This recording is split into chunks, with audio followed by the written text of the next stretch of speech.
Des derbys qui ont marqué l'histoire du rugby français, les Béziers-Perpignan des années 70-80, c'est vrai, ont eu un parfum particulier.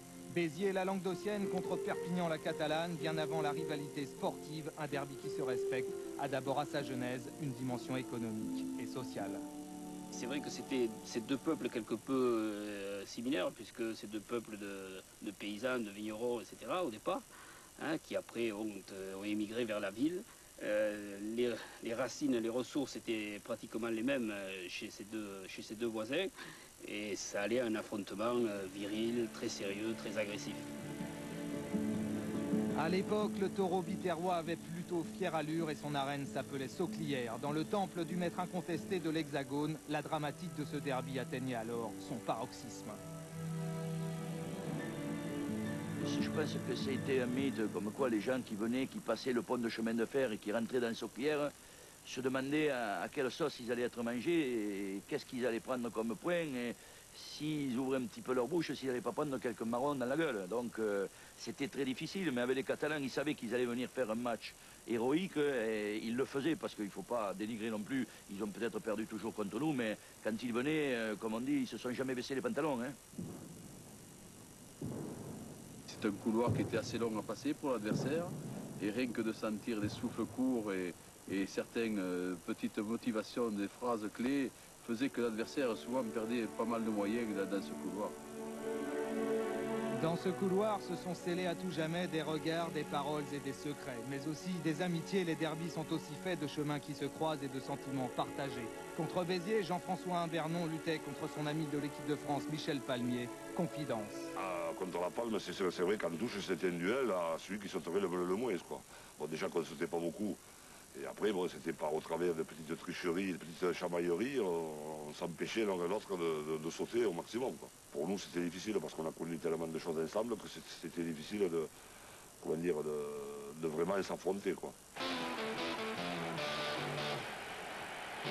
Et comme pour alimenter la légende, il fallut un sommet à ce classique. Mai 77, finale au Parc des Princes entre ces deux faux frères qui marqua l'apogée de ce combat de titans. Béziers emporta le bouclier, Perpignan se retira avec les honneurs. Et au milieu de tout ça, la marque du respect. Et je crois que la finale, psychologiquement, le jour de la demi-finale, on avait atteint le sommet, quoi. Mais dans notre état d'esprit, on n'avait pas la ressource psychologique et psychique d'avoir envie de planter le drapeau à Paris. Battre les Catalans, c'était toujours un honneur. Attendez, parce que tout le monde ne battait pas les Catalans, quoi que l'on dise, quoi que l'on fasse. C'était comme quand on jouait contre Narbonne, c'était pareil, c'était toujours la fierté de battre Narbonne. Mais battre les Catalans, pour nous, c'était encore plus. Je crois qu'il y a un énorme respect, tout simplement, entre ces deux équipes. Ils savent très bien le mal qu'ils ont fait. On sait très bien qu'on est passé quelquefois près d'une victoire, parce qu'en plus, je crois qu'on a manqué de réussite, il faut dire aussi la vérité, au cours de certains matchs. Hein, mais en tout cas, on ne peut, nous les Catalans, que respecter de tels joueurs. Mais depuis, bien des années ont passé, les derbys sont restés et la tendance s'est inversée. Le taureau biterrois aurait-il changé d'âme? Quoi qu'il arrive, Béziers. Et ça. C'est de la dynamique.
Allez, on laisse tout ce beau monde à leur préparation et en composition des deux équipes qui vont s'affronter sur la pelouse du stade de la Méditerranée.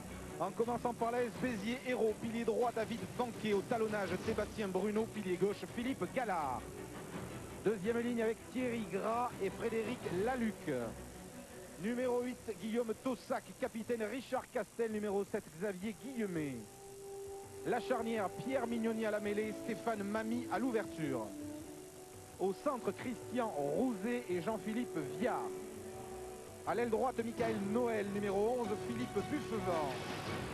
À l'arrière, Olivier Lafitte en revenant à Béziers, l'ASB, entraîné cette saison par Christian Farinck et Diego Minaro. L'USAP maintenant. Première ligne à droite, Pascal Meillat. Talonnage, Michel Cognac, pilier gauche, Renaud Payard. Deuxième ligne, le Springbok Bram Els et l'ancien Biterrois Jean-François Gouragne. Troisième ligne centre, Patrick Furet en l'absence de Lièvremont. Numéro 7, Bernard Gouta. Numéro 6 et capitaine aujourd'hui, Sylvain Dereux. La charnière avec Mathieu Barrault et Benoît Bello. Au centre, Nicolas Martin et Didier Plana. Aux ailes, Hervé Laporte et Farid Sid. À l'arrière, Gaël Arandiga. L'USAP vice-champion de France entraîné par Alain Yardet et Alain Texidor. Le couloir.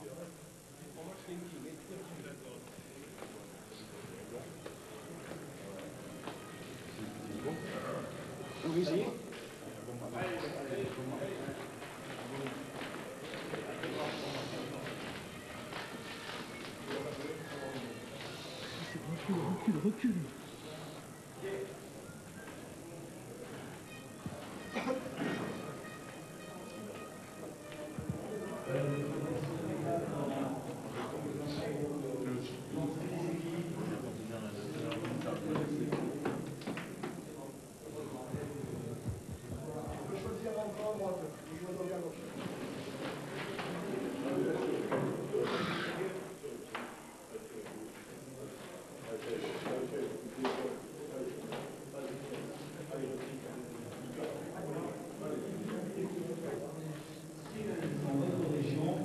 Spécialiste de la télécommunication d'entreprise.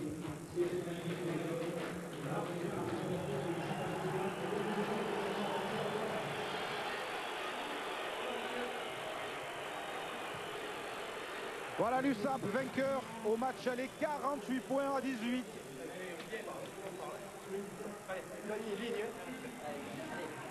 Et des Biterrois, leurs dirigeants comptent sur leur cœur, sur leur vaillance pour compenser, Philippe, l'avance qu'a pris Perpignan dans le virage vers le professionnalisme, parce qu'il y a quand même une marge aujourd'hui entre languedociens et catalans.